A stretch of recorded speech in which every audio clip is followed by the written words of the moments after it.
Hi everyone, welcome to a new chess video. In this video, we're going to look at a super aggressive trap that's going to get you some really great results in your games, because most of your opponents are going to fall for it. This trap happens when we play d4 and your opponent responds with d5. As you can see, these two moves are extremely popular. So we'll be able to use this trap in tons of situations. How does this trap start, chess teacher? Well, on the second move, we give away the most important pawn we have in our position. Chess teacher, have you lost your mind? Like I always say, yes, I've lost my mind, but this works. So here, what happens if we give away the most important pawn in our chess game? What happens if they capture it?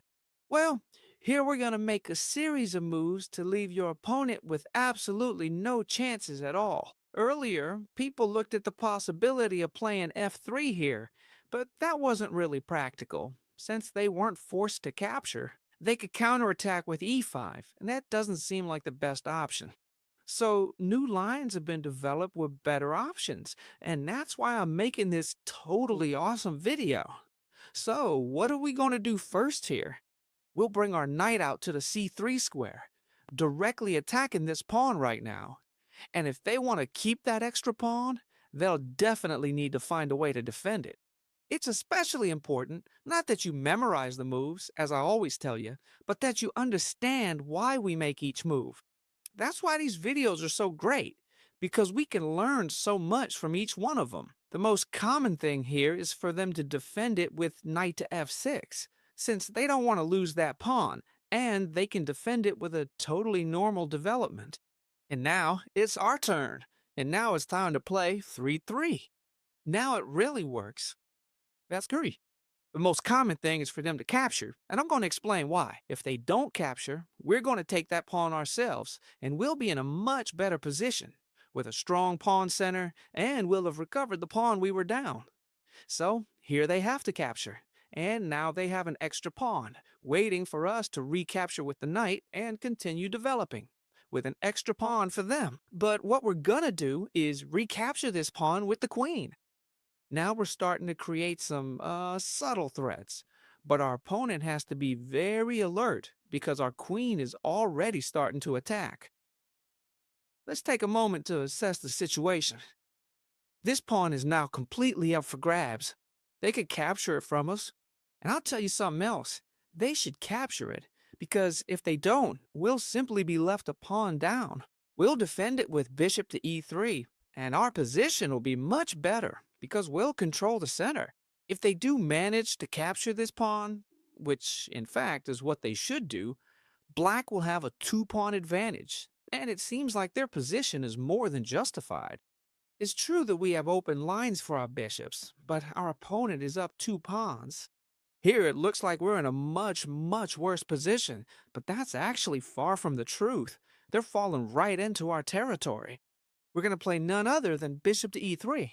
As we said before, attacking this queen, which now has to retreat. Since this queen is in the center of the board, we can choose. Remember, gambits sacrifice pawns to gain initiative and attack. In fact, here we've given up two pawns and we're gaining a ton of initiative. Attacking the queen, which has to retreat, and let's see where it can go. A very logical and dangerous idea for black here is to place the queen on b4. Why? Because it's attacking this point, which doesn't seem easy to defend, and besides, it can always retreat again. So here, and in the future, when his bishop isn't here. So it seems like a very safe square. So let's first consider this option, queen of d4, and how we deal with it. The first thing you need to know is, we're gonna castle, which seems like a huge blunder. And now I'm going to explain why. I'm sure many of you already see why it seems like a huge blunder. Yes, it defends this pawn here, but there's a really strong move that we'll see now from black. First, let's take a quick moment to evaluate the position. Our king is perfectly safe for now, while the black king still requires a few more moves before it can castle. Now we can develop both of our bishops, while our opponent can only develop one, and their queen is very exposed. But here, as you can see, black has the move. I'm not sure if you've spotted it. Bishop to g4, which looks super strong. Before we continue, just a quick note. If you've been watching my videos for a while and want to take the next step, I have the perfect academy for you. Weekly classes with me and FIDE masters. Videos even better than the ones you see here on YouTube. Plus, you'll have access to more than 50 interactive courses, a personalized lesson for you every day with 10 steps. Well, you'll see, it's amazing. And right now, you can join for 7 days for just €1, risk free, so you can try it out. The link is right down here in the description. They're attacking our queen and our rook. An absolutely spectacular pin that looks like there's no way out. But here we have a totally unexpected move, which is knight to b5, sacrificing the queen. At this point, our opponent will probably think we've lost our minds because we're giving away the queen. But nothing could be further from the truth. If they capture our queen, thanks to the castle rook, we would jump with the knight to c7 and deliver a spectacular checkmate, because the rook would cut off the king. So this queen can't be captured. They have to try to give the king an escape route. Here, the most common move is e5, to give the king a way out upwards. It might not seem like the best move, but let's analyze how things end up if they play e5, since that's the most common move at this point. There's an absolutely stunning move here, and I challenge you to pause the video and see if you can find it, because it's a really tough one to spot. I'm telling you now, I'll give you a hint. The first move is to check with the knight, and since this file is blocked, the king has no choice but to come here. So, how can we continue?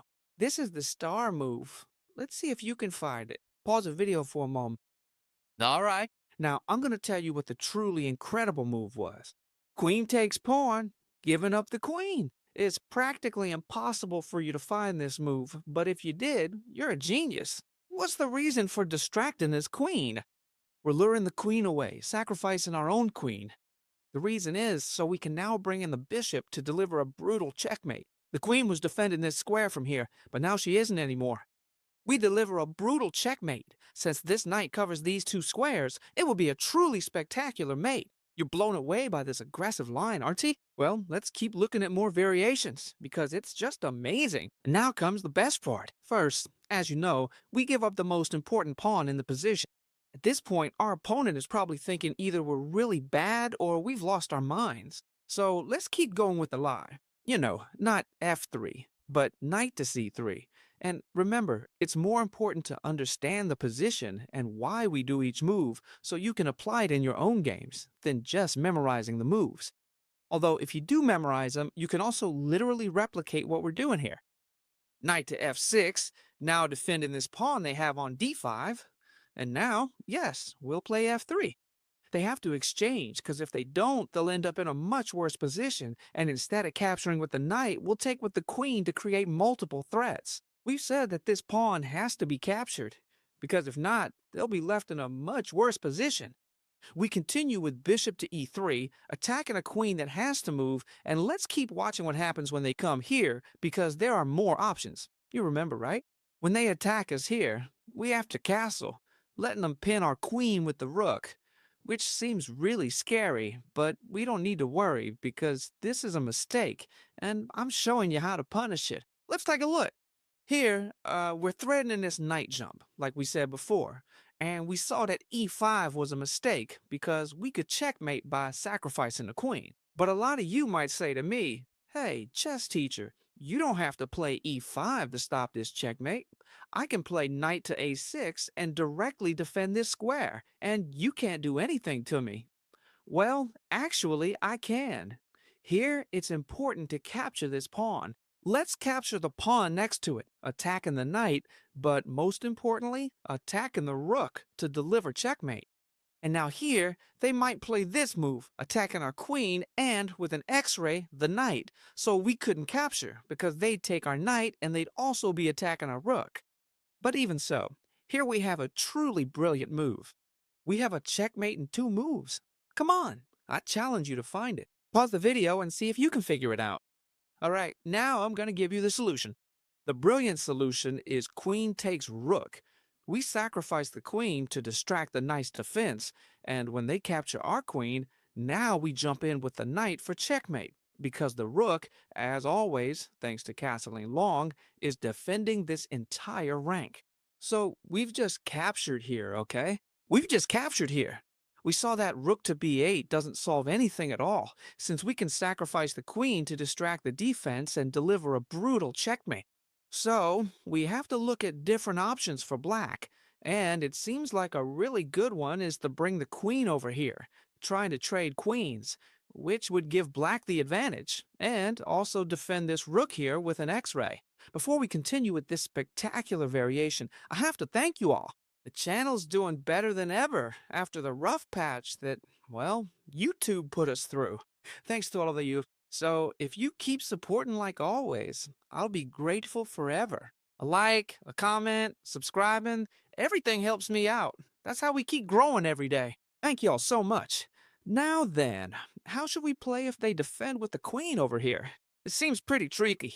Well, the right move is to take the knight with the queen. Why? Because we're removing the direct defense, and now we're actually threatening checkmate. So, black has to respond. They have a few ways to react. The most logical is to take the bishop with the queen, because they also give us check and force us to move. Now, if we pin ourselves with the rook, that wouldn't go well for us, because this rook would basically be out of play, since they could bring their rook over. Extreme pins. Not yet, but it would be dangerous for us, all right? Here, we would just have to calmly move the king. And it's true that now they could take our rook or do a bunch of other things. For example, let's see what happens if they take our rook. They don't take it anyway. Careful, okay? Don't get the wrong idea in the chat. If they don't take it, no, seriously now. If they don't take our rook, we're still winning. But if they do take it, even better, because we're going to bring the queen over here and give a check. If the king moves, we'll bring the queen in, or we can come in over here. And if they block, it's the same thing. We take the rook, check. And now this is completely lost for them because they have to give up the knight, and we're going to take. This position is completely won. So let's set up the critical position. I'm going to go through this part a little quickly because we've already seen it many times. If it's not clear, you can look back a bit on the board. F3, e takes f3, queen takes f3, queen takes d4, and now bishop to e3 attacking this queen. We're back to the critical position where we were studying what happens if the queen comes over here. But what happens if the queen comes over here to try to trade queens with us? That seems to put us in quite a bit of trouble. Well, to see this, we're going to look at a real game between two very strong players. I can't remember their names right now, honestly. I was looking it up earlier, but I just can't recall. And this is really important because we're going to see it in an actual game. Later on, you'll be playing real games against real people. So we need to see how people actually behave. And it's really important to understand these moves. Once the queen attacks us, we're not interested in trading, since in a gambit, as you know, we shouldn't be giving away too many pieces. If we trade queens, we lose a lot of our attacking chances. So we'll calmly retreat the queen to the f2 square and continue the game, as black. Here, as always, black tried to exchange pieces. Since our queen and knight are under attack, we have to trade, so the pieces were exchanged and now this point is being attacked. Here, white castle. So, we're following a pretty similar plan. Here, black played a 6, a bit passive, to try to prevent this check here, which seems like a good move. And here, white played knight to f3. Why did they play knight to f3? Well, knight to f3 is a huge threat right now, because they're threatening to jump with the knight, attack the queen, and with the discovered attack, also target this point here, taking advantage of the open file. Therefore, black played f6 here without hesitation to prevent those extremely dangerous knight jumps. There was a very interesting move here, which was to bring the rook over here, threatening the queen in the center of the board, and we take the opportunity to bring out our rook, then the bishop, and then double up the rooks. But here in the game, bishop to e3 was played, also a good move, threatening a queen that had to retreat and, in fact, retreated to square a4. Why? To attack this point right here.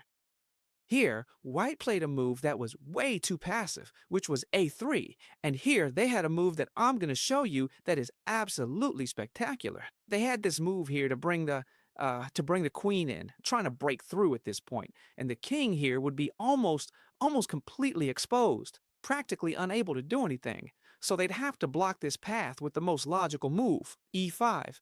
And here, there is a checkmate in 5 moves that's absolutely spectacular, and it's practically impossible to see. If you want, you can pause the video, but it's really hard to spot. And here, I'm going to show it to you.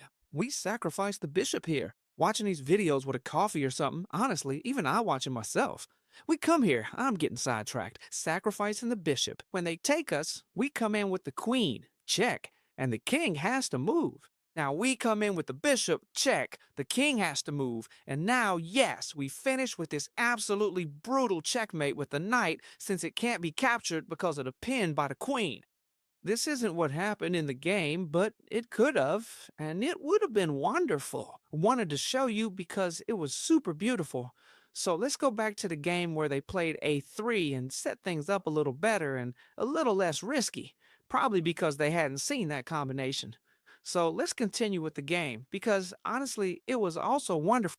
Like I said, here they played e3 and black continued with the knight over here.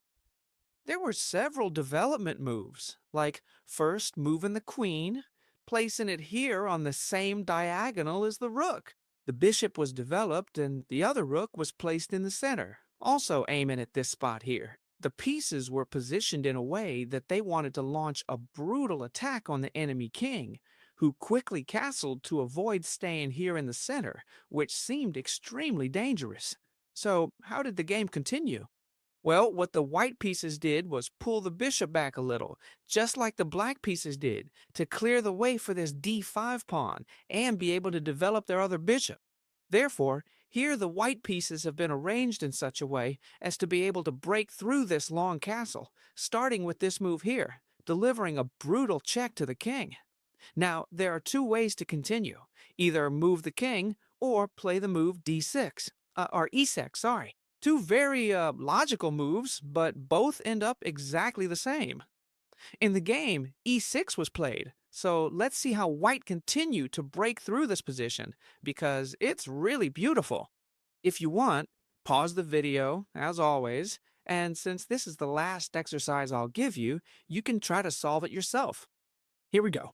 White played rook takes pawn, sacrificing the queen and sacrificing the rook. And let's see, it's spectacular. First, what happens if they take our queen? If they take our queen, we simply bring the rook all the way to the element. Double check. They can't take the rook or move the king away because it's a double check, and the king can't go anywhere. So, if they take our queen, it's checkmate on the next move. Sorry, this goes here. There it is.